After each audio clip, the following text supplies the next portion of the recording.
everyone, and welcome back to the Sunday League podcast, brought to you as part of our UK NFL Fantasy Football Network. I'm Samit Paul, and as always, I'm joined by TSL's co-host and co-commish, Jack Cowling. Jack, we've made it through the nothingness of the off-season.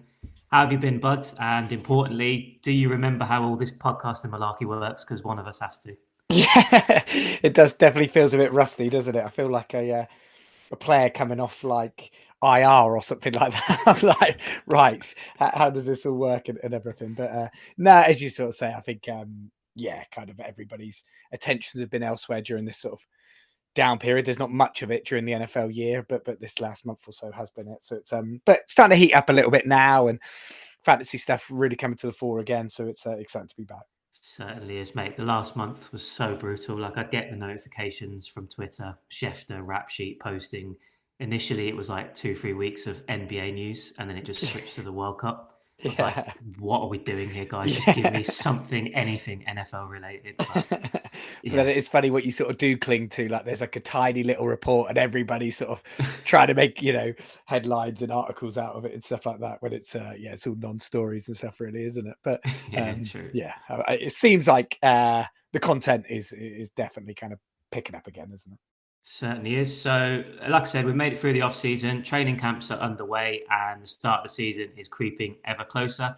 We are now back with the weekly pod up until the season starts, and then we'll share the updated schedule from that point onwards as we preview each week and then provide our fantasy football tips and then recap the action and what it all means in our TSL league. So for now, though, we are going to run through every team in the NFL and answer what we think is the one burning fantasy question for each of them heading into the new season. And also on today's pod, we'll roll through the AFC East and AFC North, starting with Jack's beloved Miami Dolphins. And we'll also go through our under and over wins predictions for those teams with the help of our TSL crew. So Jack, as I said, let's kickstart this segment with your Dolphins. And the one burning fantasy question for them is, can Devon Achane carry the workload that is expected to be put squarely on his shoulders this season? Yeah, I think that's it, isn't it? I definitely think that is the main question out there. I think Malik Willis, obviously there's a bit of intrigue there in terms of what he can do, but I just think everything runs through Achane, doesn't it? And sort of that is the core the core question. I've obviously drafted him, which I'm obviously pleased with, but I can't help but be slightly nervous that the more I look into it, the more I'm like, is he going to get injured? Is there going to be something that kind of scuppers it and everything else? Because if he goes down, then we could be looking at an all-time stinker of a year, really. But I think he can. I think I had a little look into it. Obviously, this is my first real year sort of truly following the Dolphins and sort of being bought in and such. And I think kind of looking back, so we had 70% of the snap share last year, which was really high, and it was only second behind McCaffrey, who had 83%, which blew my mind. Again, I know they obviously had plenty of injuries, but when McCaffrey's still doing that amount at his age, I was sort of blown away by that. But I think for Achane, it's just such a huge volume for someone of his stature and size. I think, again, that's probably your biggest concern. But when you're not a huge bloke or sort of a bit more of a power runner, he's obviously smaller in stature and relies a lot more on his ridiculous athleticism and pace. That's where the injuries concern really sort of come in. And I think Wright and Gordon should improve this year, but I think his snap share could remain around the same. I think it could still be around that 70%. And as I say, that is, a lot higher than the majority of the league, as it were. I think Malik Willis is going to have to sort of shield him and be a bit of a release valve for him with his run game. But I think, again, it's going to be interesting how it plays out. But, Achane's in his fourth year. He's got to be the sort of a leader within that offense now, as well as the sort of the cowbell running back. I think Slovic has seemingly done better as a coach with sort of big power runners. So it'll be really interesting what sort of scheme and then sort of comes out. But all the word coming out of camp is that it's going to be a run heavy offense. Again, just looking at sort of the wide receiver options and even Malik and his strengths and that sort of it's not surprising it's going to be run heavy. So I read a really interesting interview with himself where he set the goal of the rushing title this year. And And if he stays fit, he should have a real chance at doing that. I think that's what all the top running backs obviously will be targeting. I think that's a clear goal for them to have, and it's great that he's sort of been quite open that is his goal. But I do think I think he's really ready to sort of put a challenge to the top running backs. You know, he's been in around the sort of top 5, and now it will be, you know, can he potentially try and challenge? You know, I don't think talent-wise people would put him on the same level as a Gibbs and a Robinson, but in terms of output, can he really challenge them? Look at you coming with the snap count shares and stats and all this. I've got to step my game up, I think, after all that. What have you been doing this last month, mate? That's sleeping by the sounds of it. But yeah, to echo most of the points you made, there's no doubt his workload's going to be mad. I look at the rest of the running back room. I was actually going to ask you about Jaden Wright and Ollie Gordon just to get a better understanding as to what we might be able to expect from them. But even just looking at the wide receiver room and just the offense as a whole, you know more than me, and I know you're excited about Chris Bell when he comes off the PUP list, but Malik Washington, Jalen Tolbert, Jalen Rieger just doesn't put the fear of God into me, really. So it's A-Chain going to have to run, catch, do it all. And like you said, it's just a question of will his body hold up for the entire season? And if we get to December and the Dolphins are getting dunked on every week, do they take him out the firing line and protect him? Or do you just see that being a case of he will play throughout the season and we're gearing towards a 2027 successful campaign? Yeah, I think they'll keep him in. I think he is the marquee player pretty much on the whole roster. The fans have got to have something to be worth tuning into and sort of cheering on. And like I said, with him being quite open about that as a target for himself, he's going to want to as well. You know, he's going to see it as an opportunity. I think Gordon, I didn't know too much about, but he did get a little bit of hype coming in last year. But again, he sort of showed a few kind of good goal line carries and stuff, but nothing. I didn't see anything great from him. Whilst Wright, I think, is maybe a bit more of a well-rounded, and he's the one I sort of drafted him as sort of my injury cover for A-Chain should anything kind of go horrifically wrong in our league. I think he's next man up as it were. So, but yeah, no, I think they'll give it to him. I think it's what he wants, and yeah, like I said, this is the first year of a coaching system, and they'll want to sort of see what they can do and kind of get systems in play and kind of start building a little bit of an identity. And he's obviously at the forefront of it. Intriguing time. So in terms of the over-unders wins prediction for the Dolphins, the lines on all this segment are taken from DraftKings, and it currently sits at over or under 4.5 wins for Miami. The TSL crew voted in a poll in our WhatsApp chat, and it went 9 in favour of over 4.5 wins and 19 went under 4.5 wins. To the absolute credit of some, I saw that they'd looked into the schedule and properly worked it out. Meanwhile, I just went on vibes and decided to pick what I thought might happen. So I might need to step up the research game again. But I just think where you are in this rebuild process, I would have to agree with the majority here and go with under 4.5 wins for the Dolphins this season. I'm struggling to see where the wins come from. I know you're playing the Jets twice, so that may be an opportunity to get some wins on the board. But where are you at, Jack, in terms of, are you more optimistic about your team, or would you go with the majority? I think, yeah, everything points to it being a minging first year for me in Fin Nation. You know, last year was rough, and that was with an easy schedule. Whilst this year, we have the second toughest. So I like what we did in the draft, but the roster's just still, you know, it's undoubtedly one of the weaker. So with so few notable players, and obviously it's the first time head coach and everything. So I don't think we'll be an all-time horrid team. I really don't, but I do think that we'll probably be capped at 3 or 4 wins. So yeah, I'd also agree with the majority there that we'll come in under the 4.5 wins. Brighter times ahead, Jack. Don't worry. Yeah, that's it, isn't it? So next up, we've got the New York Jets, and the burning fantasy question for them is: can Geno Smith put a good season together to let his young guns thrive? Now, he's nearly 36. It's a full circle moment for him in the sense that he's back with the Jets, and I assume he still ain't wrote back to the haters, so they're still waiting. But I think there are some reasons to be optimistic for Jets fans. I think he can be a steady presence at quarterback to sort of guide them through this upcoming season. When you've got Breece Hall, Garrett Wilson, Omar Cooper, A.D. Mitchell, Kenyon Sadiq and others around him, I think he has got weapons. And so it comes down to his ability to throw accurately and then throw bombs when the time is right. I did see the hype start in training camp that he was really on it, but I think a lot of people conveniently left out the bit that they were practicing without pads.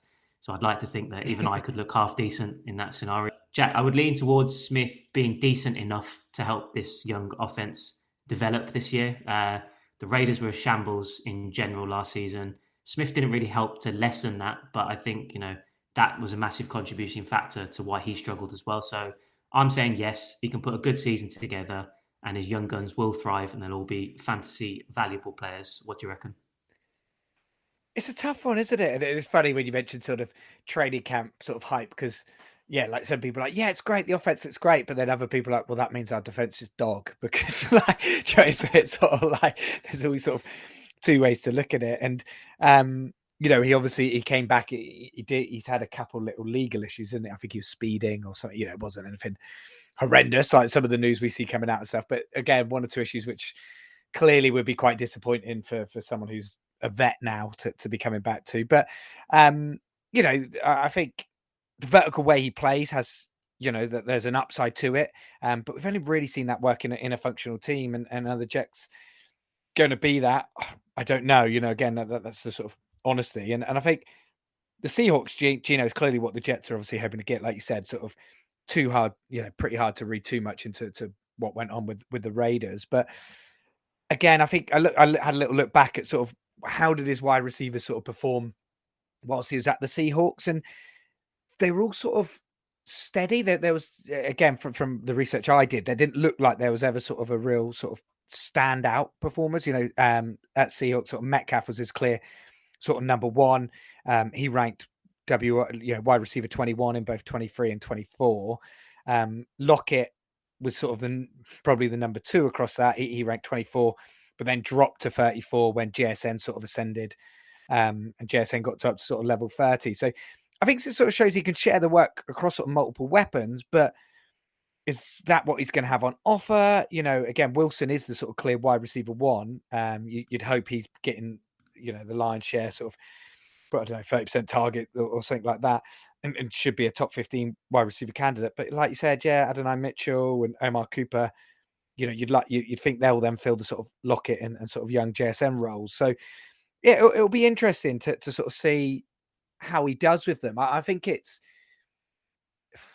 not the best room he's worked with, but it's a sneaky good room. Again, I think there is stuff there to work with. Obviously, they've got Sadiq is an exciting target at tight end. I know that there are a few injury concerns there at the moment. Again, I think I did hear that he should be good for week one, but there's some issues, which again isn't obviously what you want heading into the season. And yeah, like you said, Brees can be involved in the throw game as well, and it, again can be elite at running back in particular games and things. So I think for what they're going to achieve, he will be serviceable this year. I don't think, as I said, he particularly raises the ceiling for any of the players, but I think the floor, I'd like to think the floor, particularly for Wilson, should rise a little.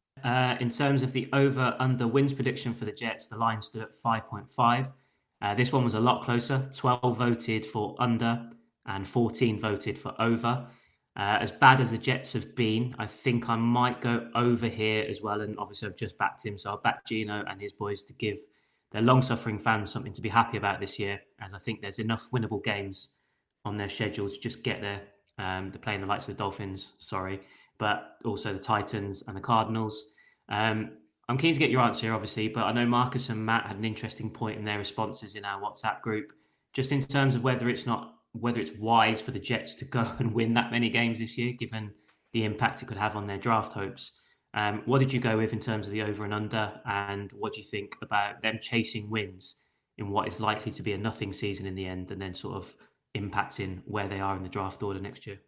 Yeah, I guess starting with that point, really, like you sort of said, it's obviously quite a highly tipped draft, especially at quarterback position. So again, it would seem, if you're looking for that longer term franchise sort of player, it's the one where you do want a high pick and such. But they've, they're pretty loaded, aren't they, with picks? And I think, again, if there's somebody they particularly really want, they'll probably have the capital to kind of go out and get that person via a trade if they do need to kind of put some things together. And I think it was Dan Hanzus, who's obviously a big Jets fan on Heed the Call, who was sort of saying at this stage he would take, a 7-win season or whatever, overcoming, bottoming out and sort of getting that top number one pick, because they're just so strived of any sort of interest in Sundays and sort of enthusiasm and hope and wins. And again, it's one of those things where sort of the Jets have so often been in a rebuild or a sort of been a bottom dweller that, again, it's just nice to feel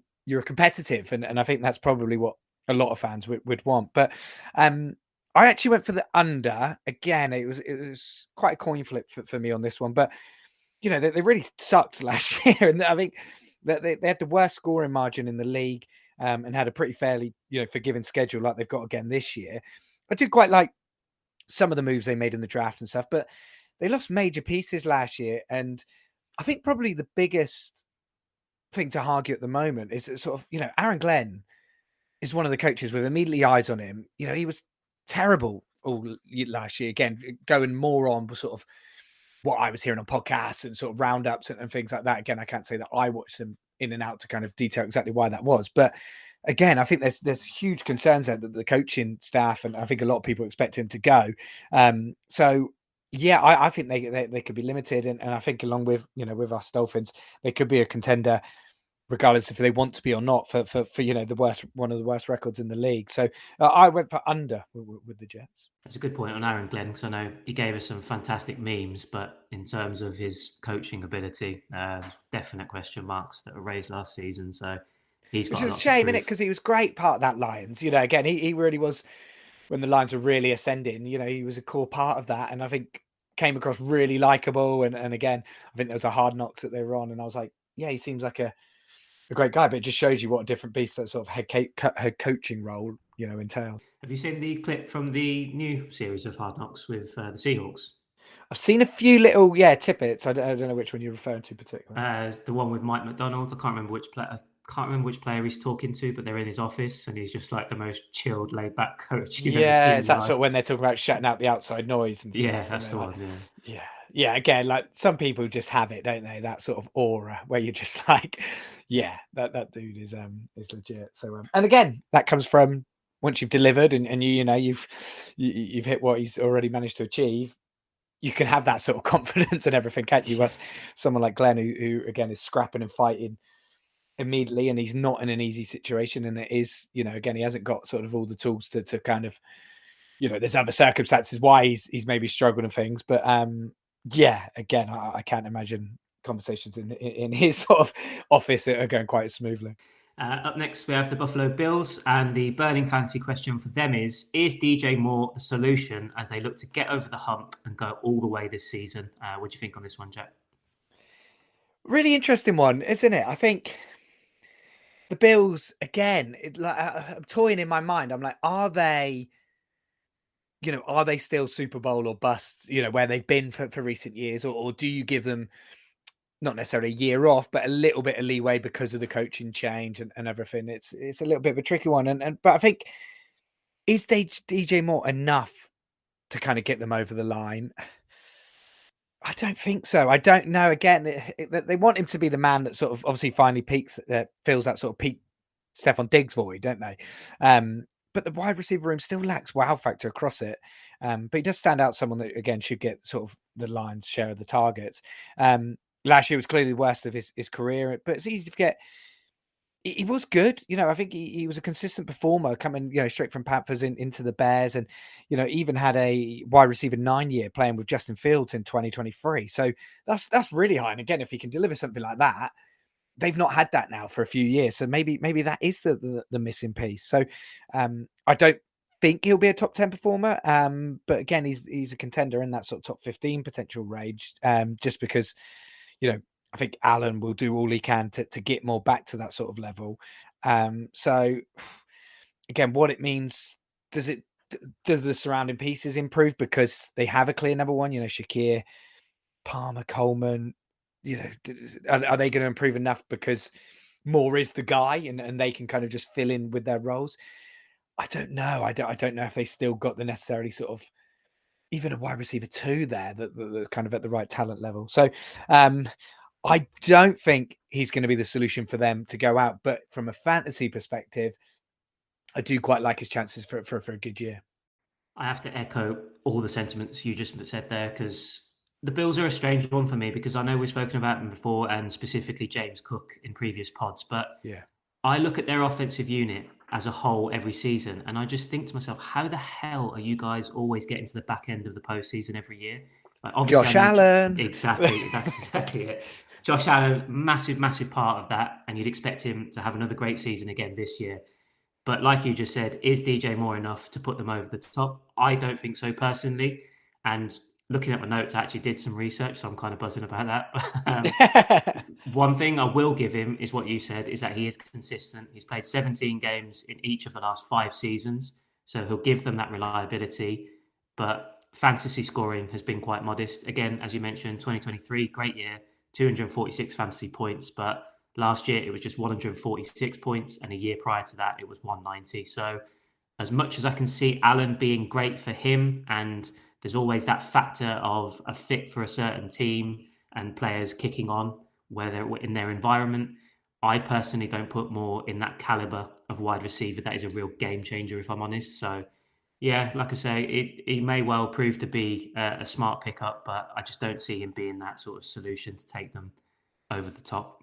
No, like I think if you'd said they got AJ Brown or something like that, then Yeah. someone like that, I would be like, yeah, they're all in. This definitely could be it. But like I said, I just don't think DJ Moore is that sort of. I guess in an ideal world for them, if DJ Moore sort of not a stopgap wide receiver 1 this year, but he ultimately becomes their wide receiver 2 maybe over the next couple of years, and they again, I don't expect Skylar Bell to necessarily their rookie to step up to that level, or they draft one next year, or they trade, again, whatever, however it comes about.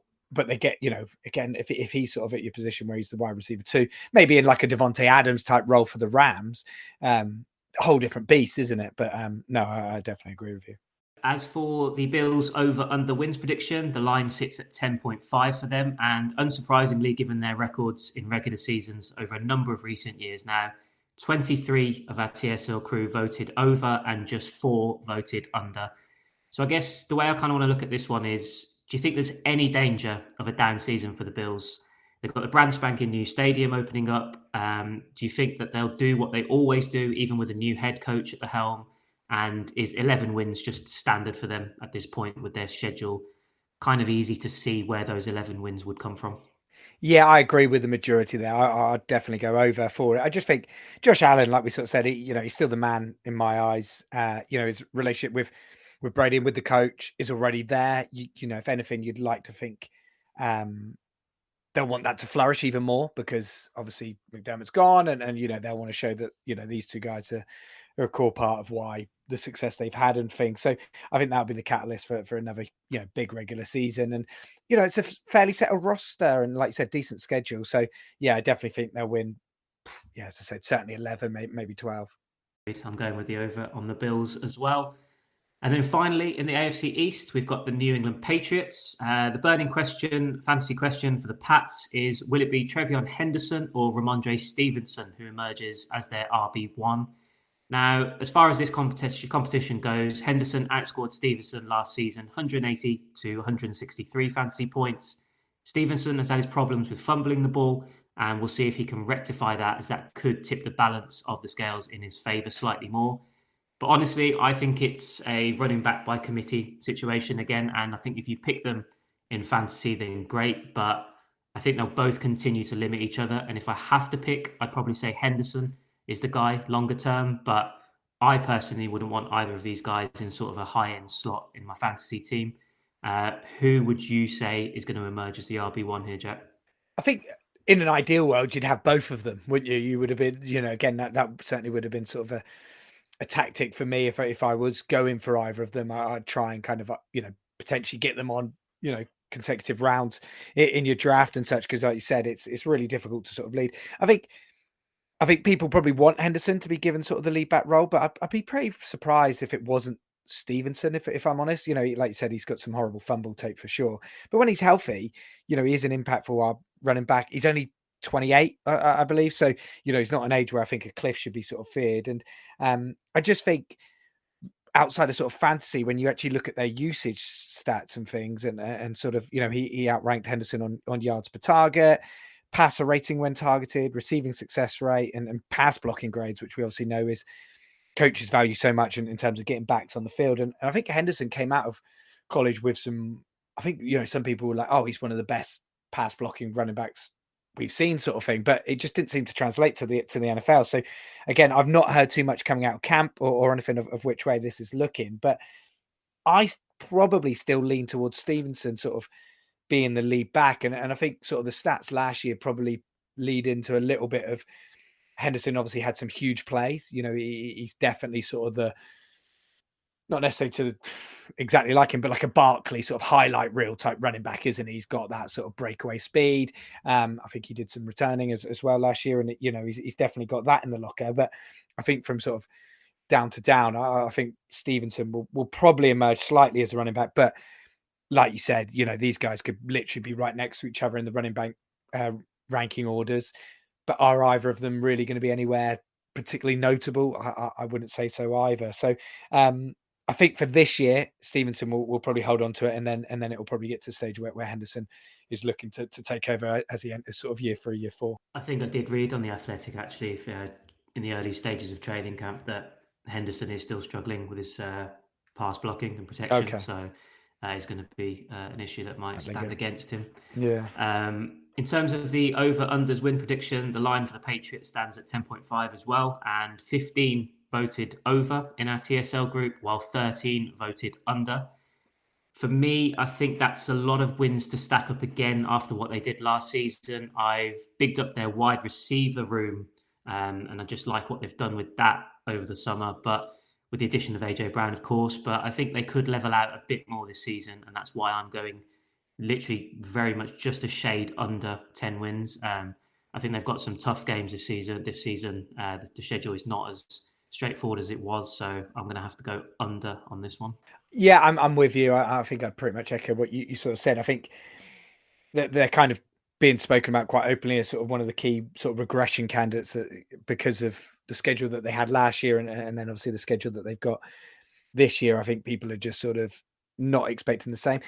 It's difficult because I truly do feel May will continue to ascend to the very top. And yeah, hard to argue, like you said, that the wide receiver room hasn't had a serious upgrade. So, and I think, again, the coaching staff really proven sort of unit and personnel there. And again, another year working together and all the rest of it. So it really is a coin flip. But for me, I think, yeah, I would sort of go in maybe, 10 wins or something just under, as you sort of say. So I'd go just under.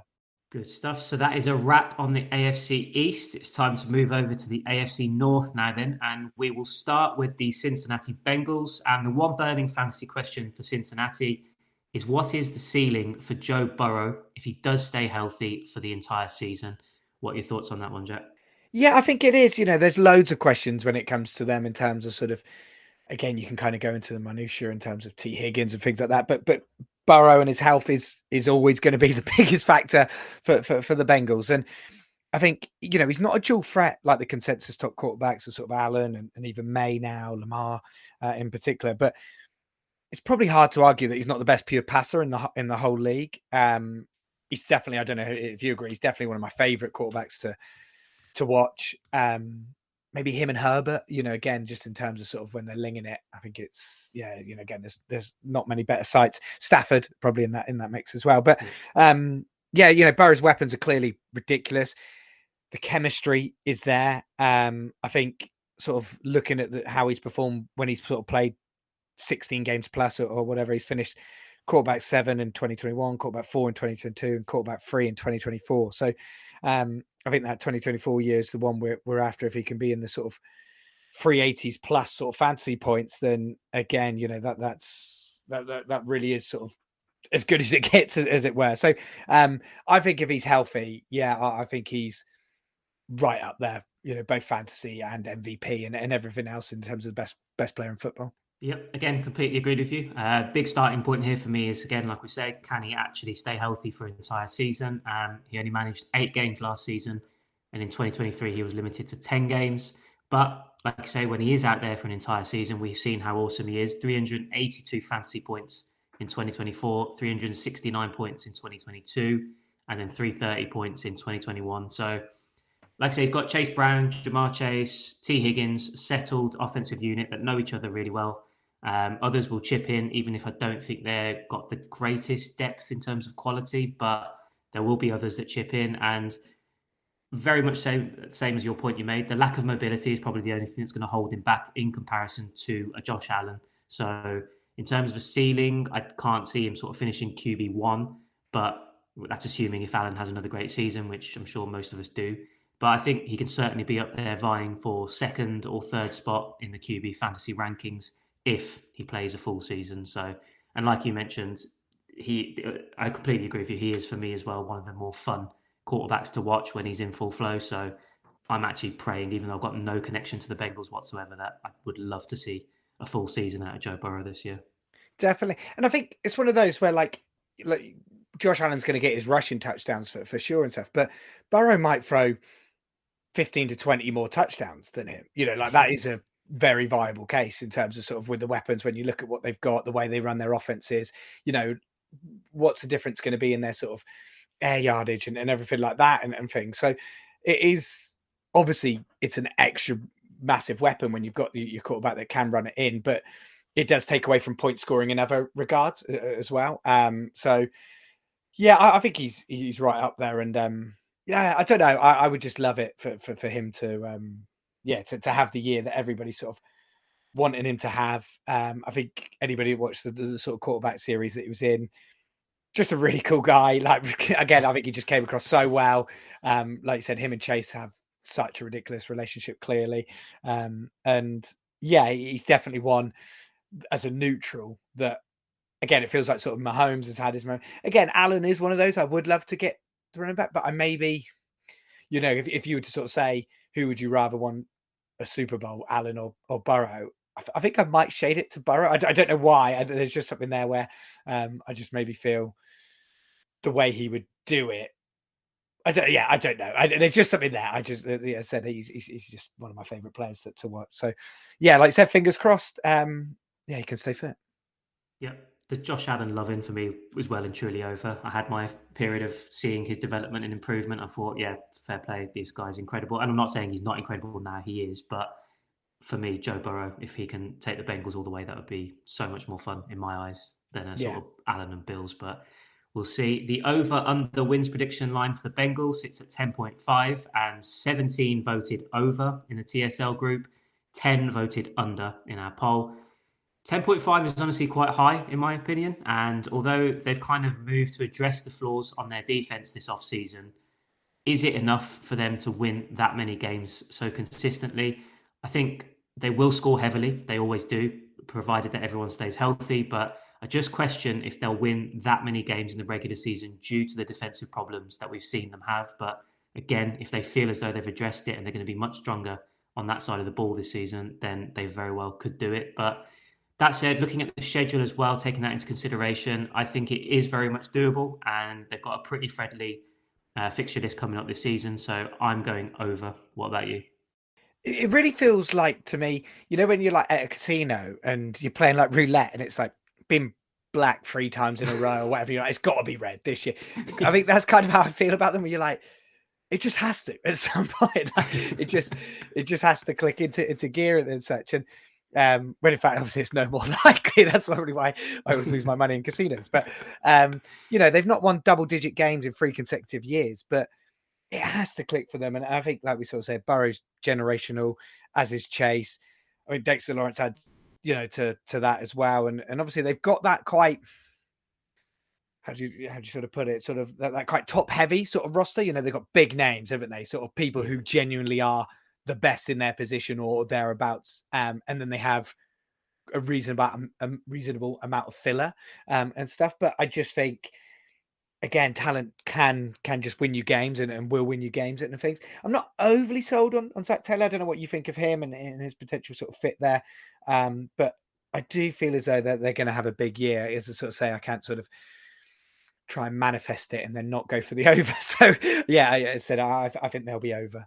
Zach Taylor, yeah, I just feel as though with him it's more a case of he's as good as Joe Burrow is, in terms of if he performs and he's on the field week in, week out, then everyone will rave about him, especially that year they went to the Super Bowl. But you see what happens when Burrow's out and it all seems to crumble. So he's as good as his quarterback, in my opinion. But who is their backup quarterback? I don't even know who they're going into the season with.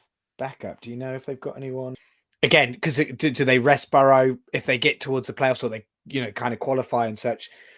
Do they take it easy with him? And again, so things like in terms of the actual total numbers of wins they get, it could be dependent on that as well. But as I said, I do feel as though they should get there. But yeah, I don't know if you've got who their backup. So last season it was Jake Browning, I think.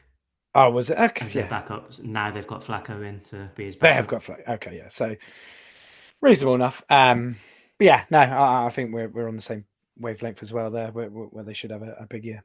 So next up in the AFC East is the Pittsburgh Steelers, and their burning fantasy question is, who is their RB1? Now, they moved to bring in Rico Dowdle this offseason, and so Jaylen Warren has competition. What we saw with Dowdle with the Carolina Panthers last season, when he went on an absolute tear. He was a monster, wasn't he? Ridiculous. And he displaced Chuba Hubbard in that team. I think this is similar to what I was saying about the Patriots running back duo, in that I would prefer to avoid either of these guys, as you kind of just don't know which way it's going to go going into the season. But I do think Dowdle does emerge as a more explosive option here, and he plays his way into emerging as the RB1 in Pittsburgh. I can't say I'm massively excited about their offense in general. I'll go on to that a bit more when we talk about the over-under. But yeah, for me, I actually think it's going to be Dowdle who sort of outshines Warren, just going on a similar tear as he did last season.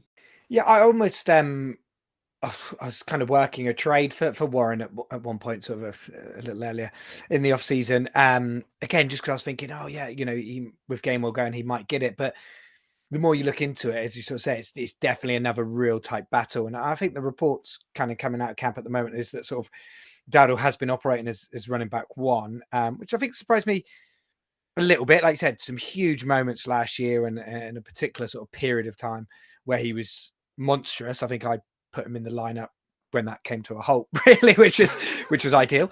But he was sort of big. But for whatever reason, has he ever really truly been fancied as an RB1? And I just, in my mind, I thought, with Warren's history in the team, I thought he might get that chance to sort of lead it. But I think at the minute, it might lean towards Dowdle being the RB1. Just going again on a few camp reports that I've seen that could be. Obviously, it's again, you get all sorts of stuff coming out, but I think he might come out as the early lead back, to sort of start the season. But I wouldn't be surprised if Warren ended up outscoring him, sort of finishing above him.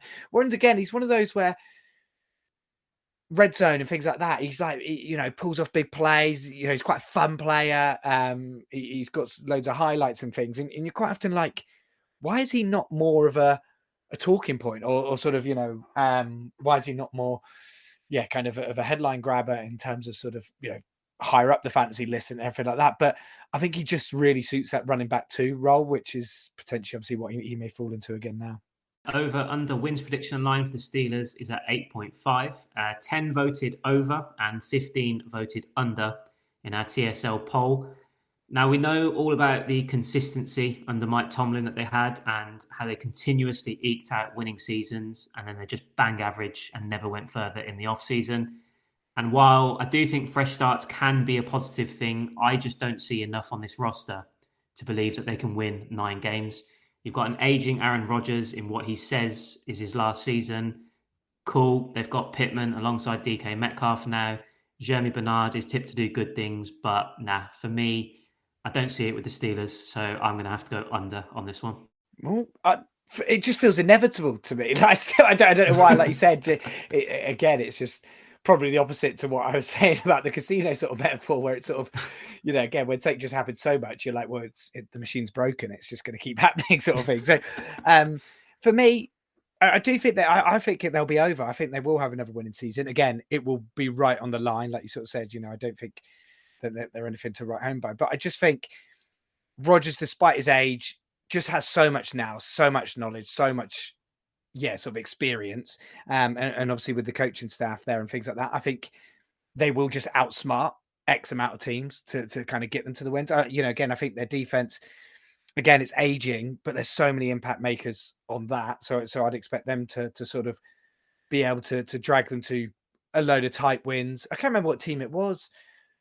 I don't know if it was the Browns or there was a team like last year that kept winning by like 1 point and things like that. And again, that's sort of maybe what I can just see Rodgers and the experienced guys that they have sort of doing again this year. So I think it'll be over. Like, similar to you, I've not really got any excitement to watch Steelers games next year. You know, there's not too much there.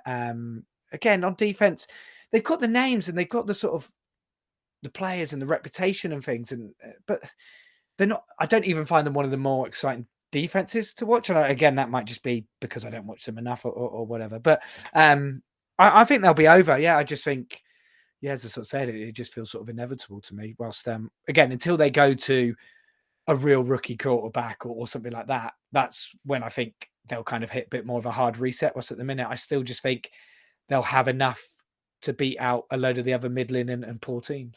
Literally just remembered that I've drafted Aaron Rodgers, so I'm going to need them to do something. Oh dear.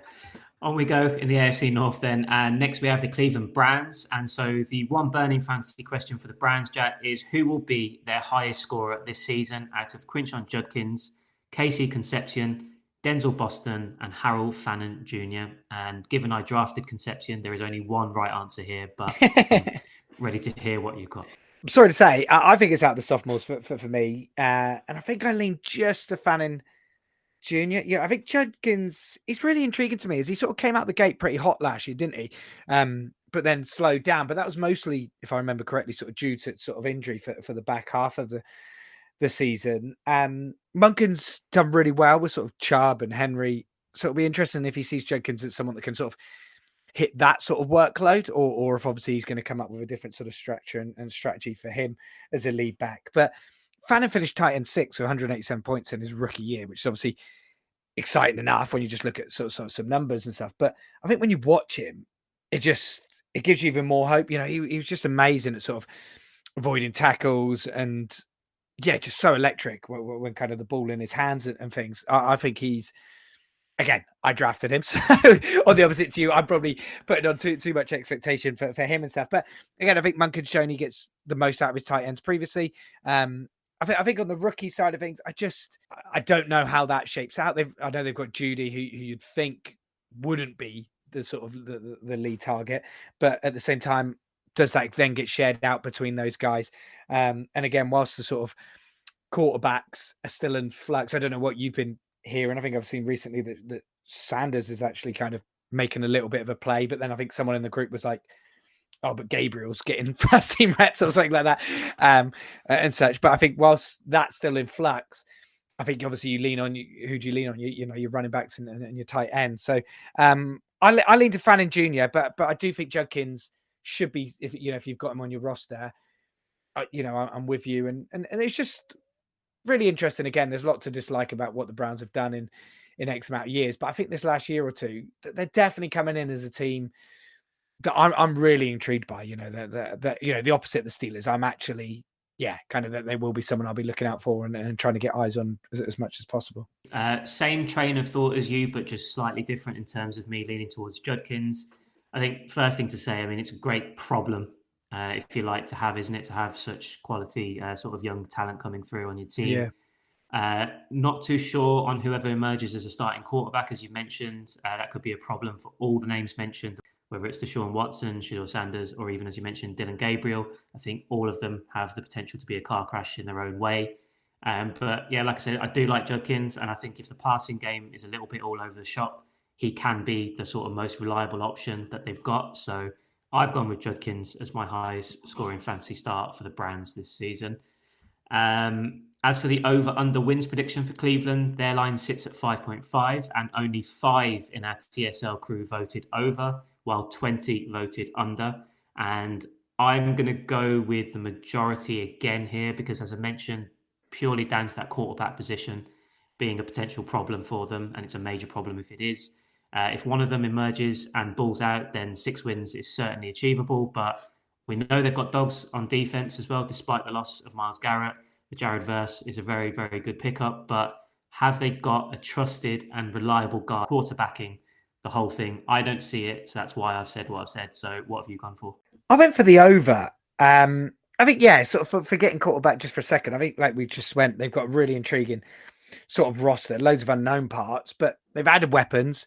They've obviously added a left tackle as well, and like I sort of said, Fanning's a great prospect. So I think again, then they're not going to be amongst the best offenses in the league or anything, but I think again, even with middling quarterback play, which might be hard for them to get to, they should have a functional sort of offense. And then, obviously, doesn't need saying really how much of a loss Garrett is, but I love Verse, and Schweisinger obviously looks to be sort of one of the next superstars off the line. Again, I think he got Defensive Rookie of the Year, didn't he, last year, and seems like a an absolute menace. And they've got other pieces all across that defense. So, I could see their defense winning them 3 or 4 tight games. Again in crap conditions, and all the rest of it, low scorers, I think, which they had quite a few of last year. I could see them winning 3 or 4, and then I could just see 1 or 2 of the youngsters, kind of showing up enough to win them a couple of games as well. So I don't think it's going to be massively over, but I do think that they might go over that.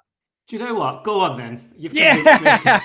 I'll change my answer and I'll go over. Go on then. Good stuff. And then finally in the AFC North, it's the Baltimore Ravens. The one burning fantasy question for the Ravens is, how much juice has Derrick Henry still got left? Now, he's moving towards his 33rd birthday. He has taken big hit after big hit, barreling his way through defenses for many years now. There surely has to be a drop-off coming, and it's worth saying, though, that he has been very reliable, given he's played 17 games in each of the last 3 seasons. 2024 was a good year for him, but he dipped from 326 fantasy points that season to 273 points last year, which is still decent. But I think this season is it. I think Henry's got one big year left in him. He sort of lines up with the Ravens needing to kick on and get to that end goal of finally getting there with Lamar Jackson running the show. New head coach, fresh start. I think Henry has enough juice left to be a big scorer in fantasy this season, as I don't really rate or expect too much from the depth behind him. So it's on him to do the job. What do you think on Derrick Henry?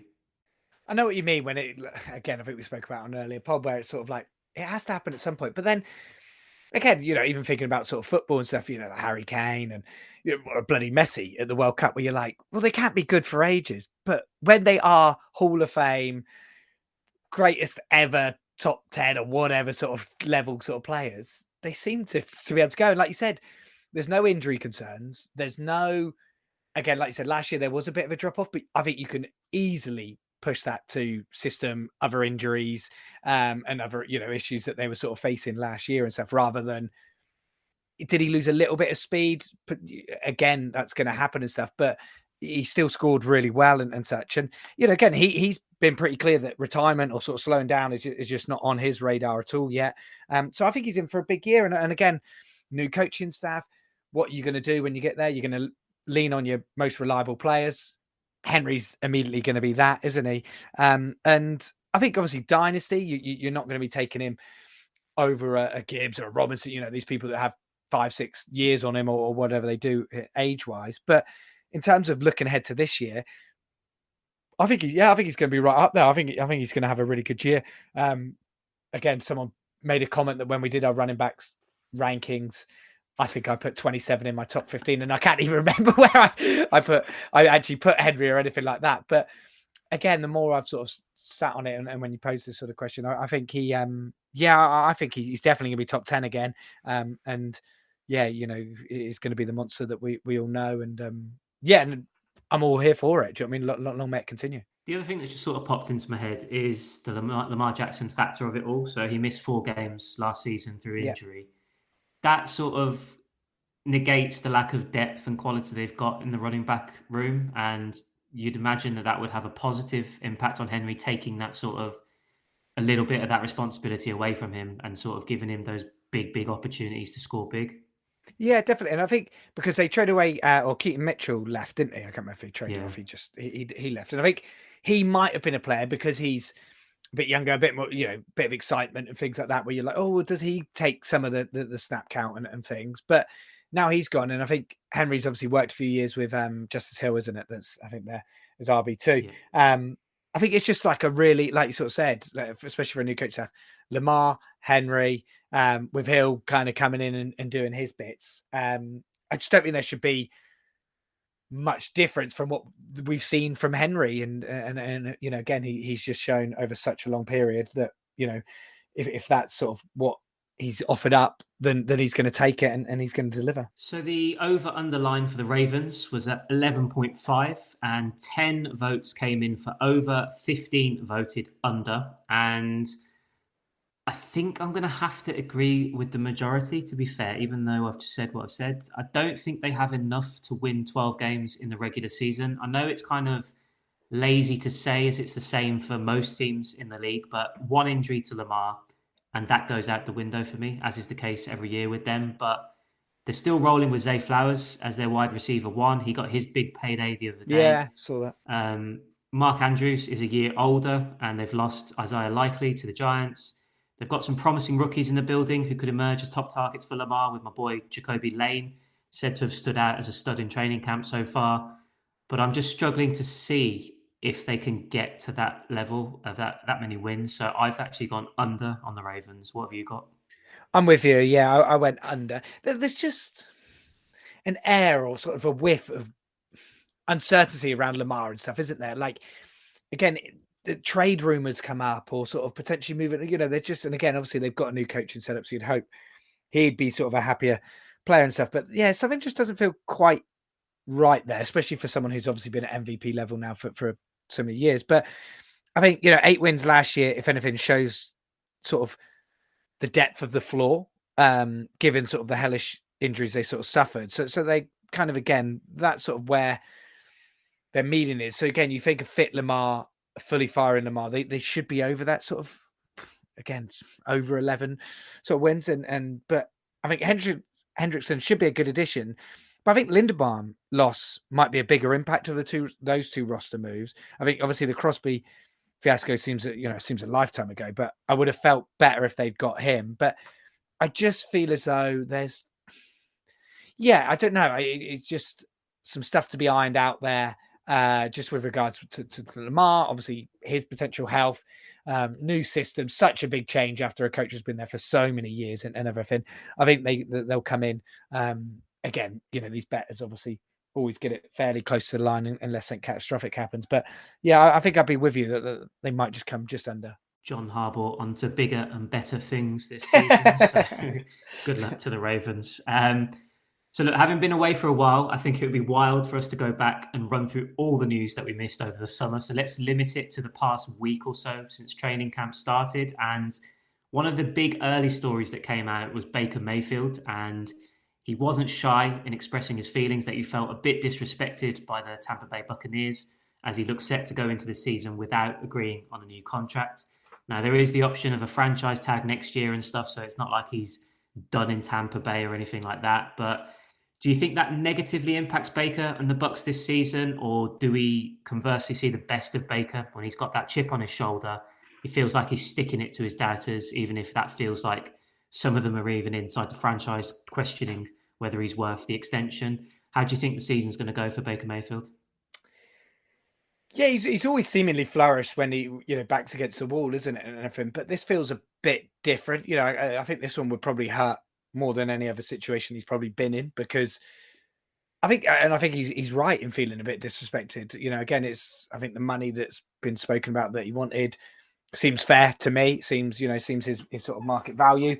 I think he's done enough there to warrant being given up an opportunity. I haven't actually read too much or heard too much as to why exactly they haven't done the deal. I don't know if are they going to look for a total reset, if this year doesn't quite go to plan and coach is gone, quarterback's gone, and sort of, it's a full sort of shift. But it's I feel for him, and I definitely can understand his frustrations and everything. Especially, this is a bloke who he plays for injuries. He plays physical. He's clearly a leader of the team and everything like that. And, he came in post Brady into an era where, things could have really kind of snowballed negatively for them. And they've still been a competitive team. So, I feel for him. I definitely feel they've done him dirty a little bit. But whether or not it plays out to be a positive or negative, it's, wait and see. I think there was a question of timing. I'm not sure I'm sure I read something on that he was kind of keen to start conversations before the season starts. And then once the season starts, he's like, no, I'm locked in now. don't want to talk about contracts. I'm just focused on football. Whereas the Bucks were sort of wanted to delay it a little bit, and that's where they've got to this situation. But I agree with you. I think, yeah, this is different to what he's faced in the past, and it is pretty disrespectful, to be fair, to not get a deal done before the season starts. So, yeah, we'll see how that impacts his game. But over in Vegas, it was reported early in training camp that Kirk Cousins is the starting quarterback over Fernando Mendoza to begin camp. Not great when I drafted Mendoza, but I did also pick up Cousins as a safety valve. So I learned from the best, Jack. He taught me well. So for however long he's in the team, I've got him as well. But what do you make of that? Because I think we spoke about this on a previous pod, and I sort of said that Cousins starts the season, loses the starting role by about Halloween time, let's say, and that probably suits Mendoza best to come in as a sort of saviour, having had time to sit back, watch, learn, rather than starting at the beginning of the season, possibly flopping, and then, as he makes that step up into the NFL, and then that just adds more pressure onto him as a rookie. So what do you make of this decision, and do you actually see that being the way it plays out when we get to week 1? I think they've been really clear with it, isn't it? It's one of those where sort of, from their perspective, it's almost like, what more can we tell you? Cousins is going to start. Like, that's what's going to happen. And I think in an ideal world, they'd like a solid year out of Cousins and give the full year to him and Mendoza just to sort of learn and kind of, get NFL ready for next year and beyond. But I just think that is relying on Cousins being able to do mediocre quarterback play, which we haven't seen obviously for a little while now, and his own injury issues and everything like that. I think Connor Orr from Sports Illustrated and stuff, he put it quite well, where it's sort of, that's all fine, and yet that's understandable. Great that you've got a clear plan and strategy, and you're sort of keeping to that. But there's also nothing wrong with wanting to hear that Mendoza is pushing hard to start from week 1 in terms of sort of the quality of his play, because he's a first overall pick. He's someone that, again, he's not been spoken of a generational talent, but he's someone that people are like, this kid has real, top tier ability, and obviously what he's done in college and everything is right up there. So I think, yeah, that's all fine that Cousins is sort of starting and things, but I also think it's absolutely fair to hear loads of noise that, yeah, Mendoza is really pushing and is really impressing, as it were. So I think Cousins will be there. I'm probably a little bit later than you. I think maybe we might get to sort of Thanksgiving sort of time. That seems like always a fairly clean period to sort of potentially bring somebody new in and such. But I could see Mendoza becoming the starter before the year out, but primarily because, yeah, Cousin doesn't live up to the fitting. Well, the 49ers do what the 49ers do best, and that's sadly get injured. Ricky Pearsall is out for the season after his lingering knee issue, which was causing him problems to start training camp, ended up being a more serious problem. And firstly, I think this is such a bad look for the Niners, to be honest, because they've waited this out and he's now gone under the knife and he's missing the entire season. Now, I'm not, sort of a medical expert. I don't know if maybe this was sort of the last resort. They didn't want to do a procedure on his knee, so that's why they didn't do it earlier. But it just absolutely sucks for Pearsall, because I've been so high on him when he does play, and I nearly traded for him about a month ago, and so that was a lucky escape. But the 49ers did bring back Deebo Samuel, and I just wonder what you think of this move and how that will fill the Pearsall void, assuming Deebo doesn't get injured himself now as well. How big a year can he have in a system that he obviously knows really well under Kyle Shanahan?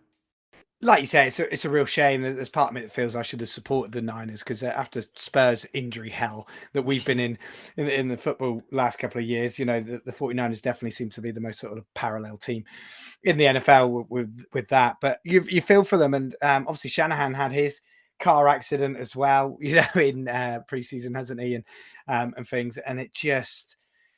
Again, a bit like we were speaking about Burrows, it'd just be nice to see the Niners and what they can actually be at some point, but it doesn't feel like it's going to happen for any reason. Samuel, fine pickup. Like you said, he knows the system. Obviously, they've only done it to replace Pearsall, so I can't imagine that they're too enthralled by it, and I don't think he's suddenly going to become a really key piece for them. I think, if anything, was it Stribling who on their roster? I think there was a trade, wasn't in there, in one of our leagues where someone traded for Stribling. And I think I'm right in saying that's their sort of was their wide receiver free. That'll be quite intriguing to see how they potentially use that. But then obviously, yeah, Evans is going to kind of even get more tight share, but I know he's potentially had a niggle or missed a couple of days of practice or something as well. So, it'll be, as I say, I think Samuel will be a serviceable piece, but I think he's, again, if you have to use him in a flex because it's a particularly light week, I think you're looking at that rather than sort of a regular roster spot taker. So, Jack, like many of my fellow Giants, I recall the moment I saw the first footage of Malik Neighbours running drills, making cuts, filled my heart with joy. The guy's back. After all that, what if he doesn't come back the same player nonsense and he's going to miss the start of the season, blah, blah, blah. Is that your impression of me? No. It definitely wasn't. He looks good. And all jokes aside, it's just a start for now. I'm not getting ahead of myself. I am joking, but we'll see if he's actually ready to start week 1. But all the reporting that's coming out from New York is positive. Things are looking good for Neighbours. Meanwhile, you've got his knucklehead teammate Cam Scatterboo stacking it on stage, trying to do a backflip after he's just had massive surgery on a gruesome injury not so long ago. But I just think the Giants are in a good place with Neighbours in particular, by the sounds of it. I know you were tempted to sort of open it up to trades. I don't know if you were genuinely keen to trade him as such, but you would put him on the trade block to see what you could get for him. How are you feeling about him now that you've read the updates on his status heading into the season? Yeah, mate, I'm well excited. You jumped again. It's great. That's what I think what we wanted is to kind of get some positive reports and things again, sort of when we're getting footage earlier in the preseason of him limping around and things like that.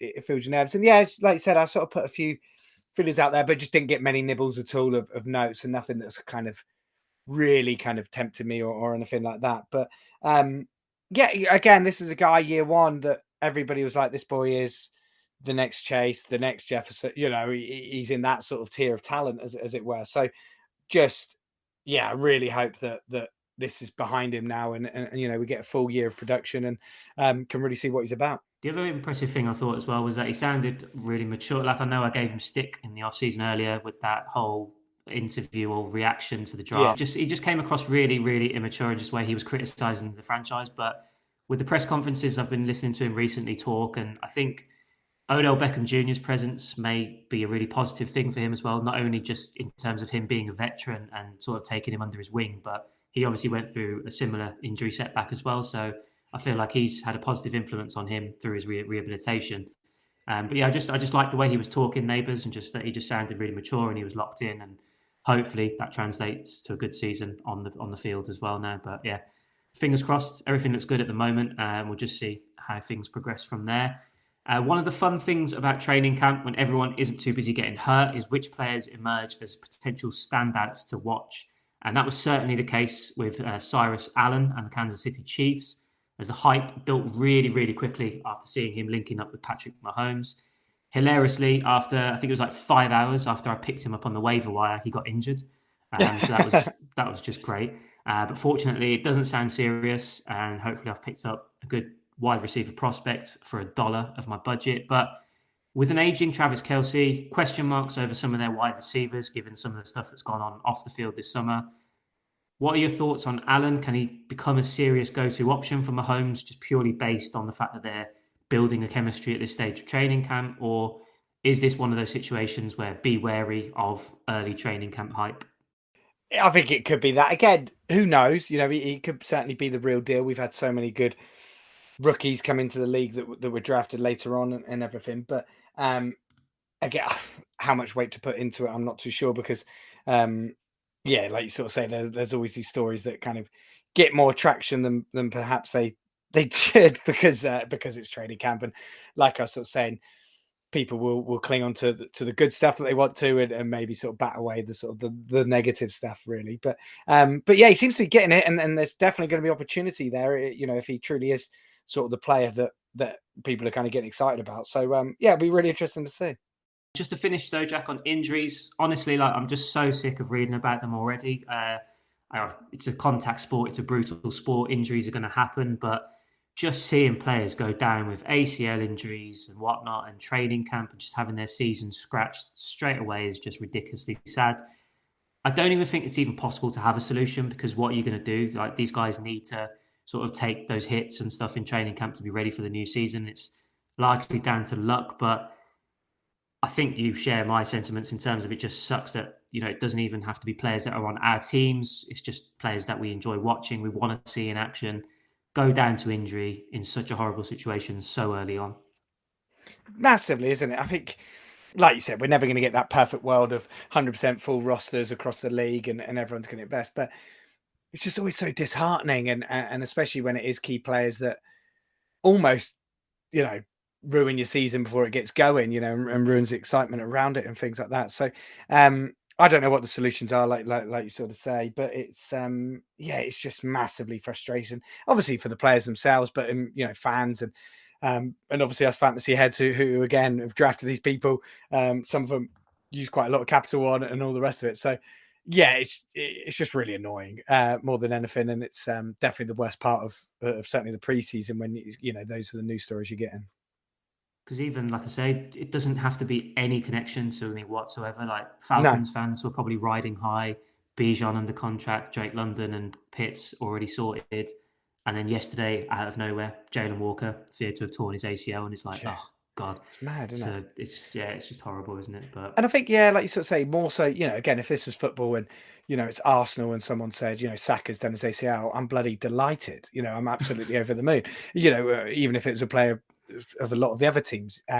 But in the NFL, I don't know, again, because of the way I'm a fan and especially from the fantasy element and stuff and the way I watch it, because again, in football, I just watch Tottenham really and then watch some highlights of the others. But in the NFL, you do watch a lot more of all the teams because either the TV scheduling we get here in the UK, or if you do it on Red Zone or whatever, and you just want to see the best players or the best product you can, can't you? So I think the way me personally, the way I'm a fan, it's annoying across the board. And again, it might be a bit different when you get to Super Bowl and if you were coming up against a team and one of their players gets injured, I get it, you're going to be a bit happy and all the rest of it. But start a season and I think again, when it's whatever the slate is, again, like you say, sort of Falcons versus Bengals week 1 or whatever it may be, to know that one of the rosters, actually could be just a bit of a pasting, or it's not going to be as competitive as it could have been, then that's always disheartening.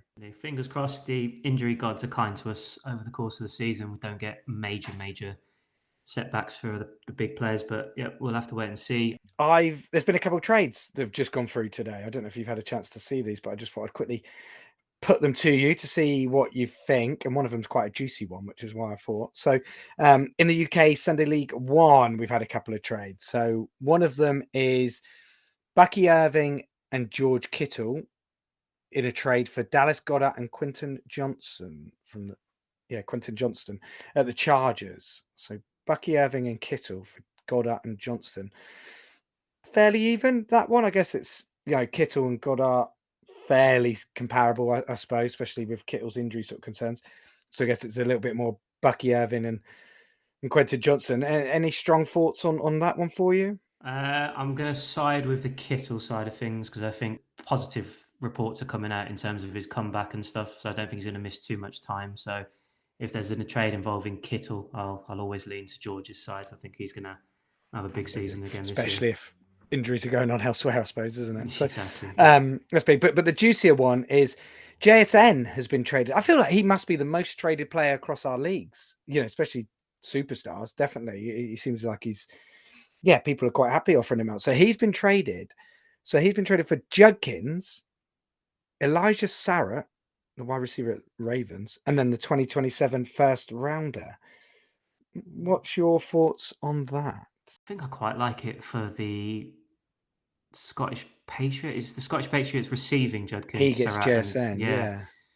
So I don't know. I think Judkins and a first to get for JSN. I know JSN is elite, but I don't know. I'd be quite happy if I was receiving that for him, to be honest. Surratt, I think out of him and Lane, it's Lane who's getting more of the buzz around Ravens training camp, but he's tipped to have a decent role to play for them moving forward. But yeah, Judkins and a first, I think I'd be quite happy getting that for JSN. Yeah, I don't know. I think I'd hold on to JS. I still think he's, again, coming into his prime, got loads of years ahead. Like I think we've sort of said quite a lot. He should be sort of a top 3 sort of wide receiver for years to come. Judkins, there are still question marks, and obviously, first rounder, there's no guarantees with that. So I don't know. That feels a little bit light to me. I probably would have wanted a little bit more, I think. You know me though. I'm in the business of first round picks for next year. Yes. Yeah.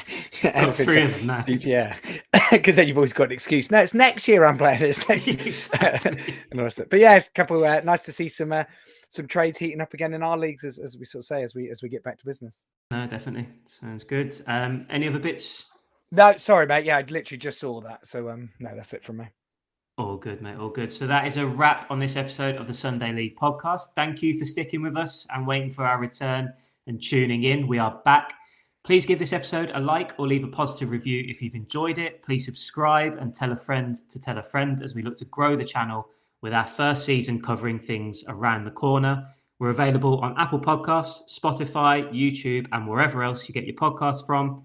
And you can follow us across all social media at Sunday League NFL. If you're a first-time listener, or perhaps you're still thinking about joining a league for next year and you want to get involved in our community of NFL fantasy football fans based in the UK, and you want to join one of our future leagues, please email us at sundayleaguenfl@gmail.com. A big thank you to those who have already subscribed across the different platforms and have been tuning in. We appreciate your support of the pod. We've also launched a TSL pick and pull, so if you're interested in joining that, then please do get in touch with us. Jack, any final thoughts before we sign off for this week? No, good to hear your voice. Good to be back, and obviously, we'll start engaging. Obviously, a lot more on the fantasy stuff. Obviously, we're going to be doing some general NFL takes as well in the build up to the season. But yeah, not long to go now. Looking forward to it, mate. Looking forward to it. Yep. So as you say, we're a week closer to the new season kicking off. We'll still have plenty more content between now and then to keep you entertained and up to speed with all the goings on in the NFL. But that is it from us for now. Thanks for listening to the Sunday League UK NFL podcast, and we will catch you next week.